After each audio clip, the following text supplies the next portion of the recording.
Welcome to Dixon's Arrowhead Pride Mailbag, where I'll do my best to answer your questions about the Kansas City Chiefs, and anything else that's on your mind. If you have a question, you can hit my profile page to email me, or ask me on Twitter.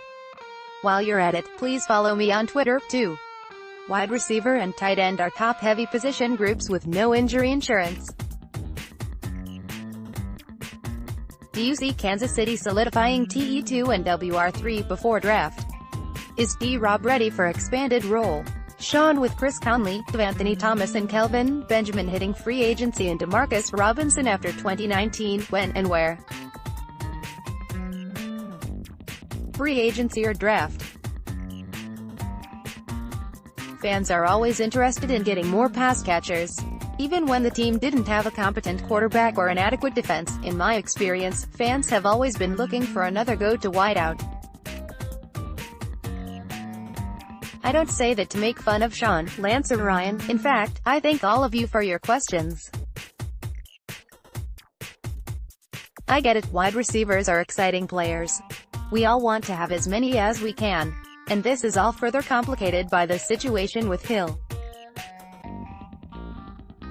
There is just no way to know what his status will be for the coming season.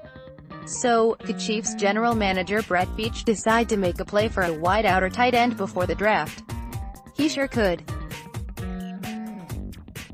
Maybe a trade for the Cincinnati Bengals wide receiver John Ross. Maybe something else.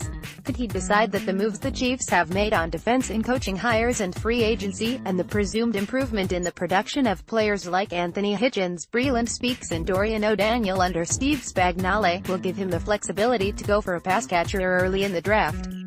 He sure could. Media members across the league like to call Veach aggressive. As more time has passed, I'm not convinced that this is the right word to describe Veach's style. Trading first-round picks to move up and grab the quarterback you've identified as the guy is aggressive.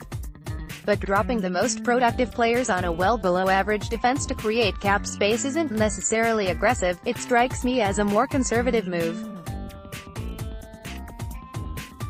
But both of those moves, and getting Tyrann Mathieu by winning a bidding war with the team for which he previously played, are consistent with someone who is supremely self-confident. Veach believes in finding good players by any means necessary.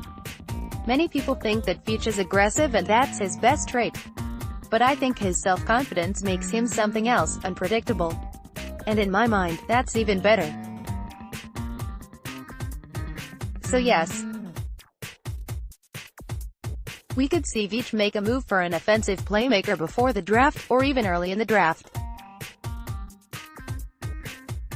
But we could also see him continue to focus on defense, and be confident in his ability to find the right training camp cast-offs to fill the holes in his roster. That is, after all, how the team acquired Charvarius Ward. As for Robinson, yes, now that Conley isn't standing in his way, I think he could take a step forward.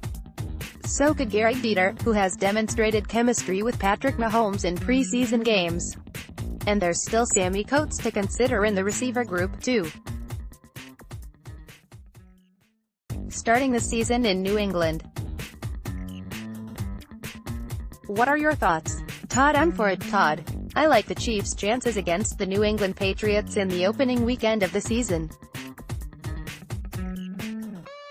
The Chiefs' defense will be untested, but it will also be entirely unpredictable.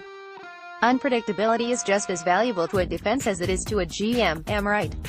The offense, even if there are changes at wide receiver, will still have Patrick Mahomes, Damian Williams, Travis Kelce and, probably, Sammy Watkins. Watkins probably won't get enough playing time in preseason to become injured before the opening bell. The offensive line should be good to go. What's not to like about all of that? But I've noticed a lot of fans think that a game in New England in Week 1 is a foregone conclusion. Precedent says it's a strong possibility, but it's not certain by any means. The league could easily decide to hold the Chiefs-Patriots matchup until later in the season. Thanks for asking. Are the Chiefs going to keep Anthony Thomas this year? He is the X factor, Gabriel. I'm sorry, Gabriel, but there is only one X factor.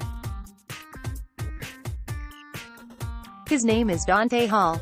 Now that we have that out of the way, I will say that it depends on other things. One of them is that Thomas is a free agent, and could end up on another team. I rate that possibility as fairly low. Thomas's arrest for marijuana possession in January will tend to hold it down.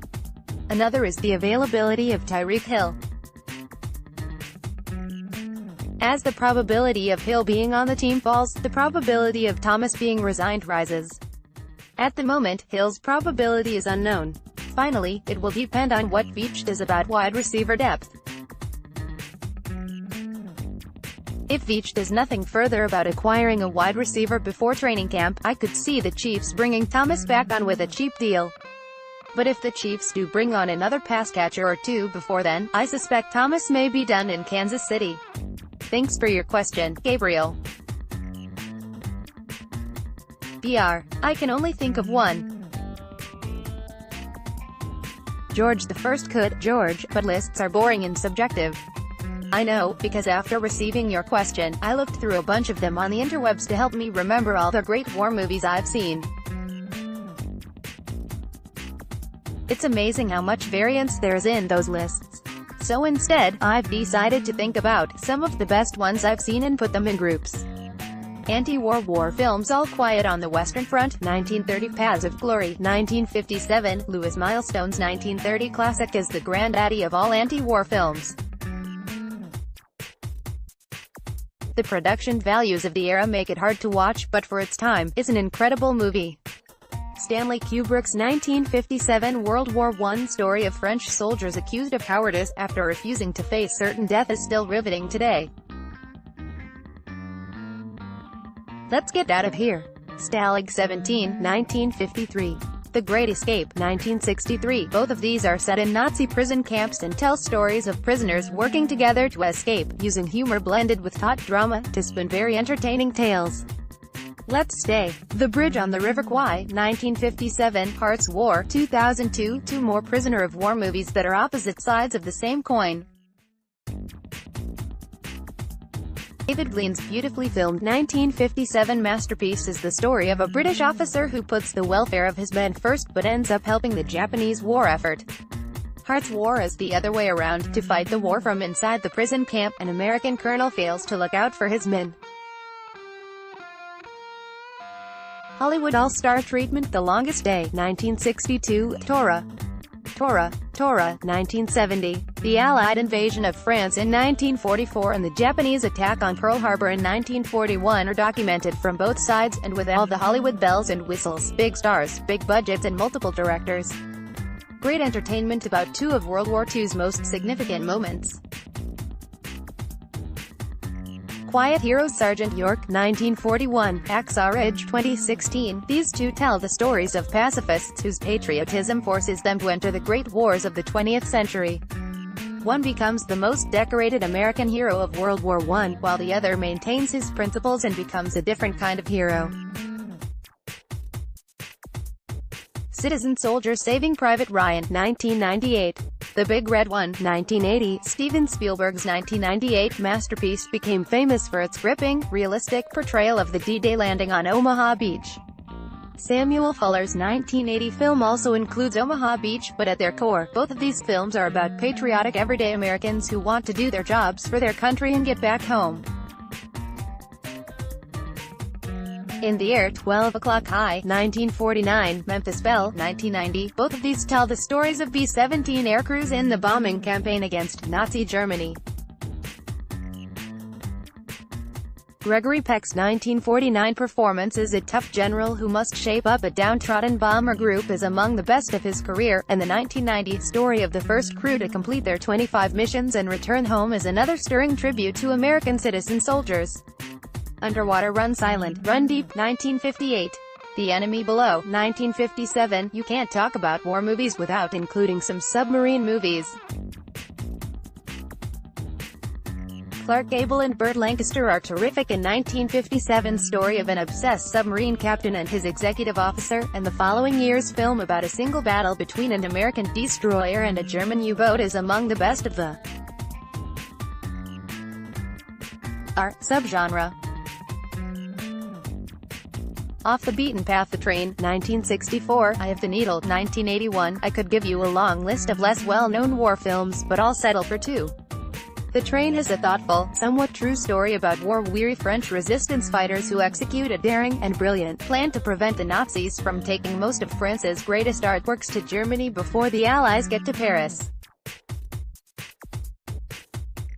Many of those who have seen it, including me, think it's one of the greatest war movies ever made.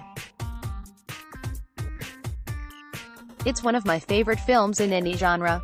I had read Ken Follett's Eye of the Needle before the film was made, and for once, the movie lived up to the book. A chillingly ruthless Nazi spy, a great performance from Donald Sutherland, uncovers the actual plans of the Allied D-Day invasion, and is stranded on a remote British island while trying to escape to Germany with the information. There, he and a crippled sheepherder's wife fall into a relationship, and she must prevent him from leaving the island when she discovers his true identity.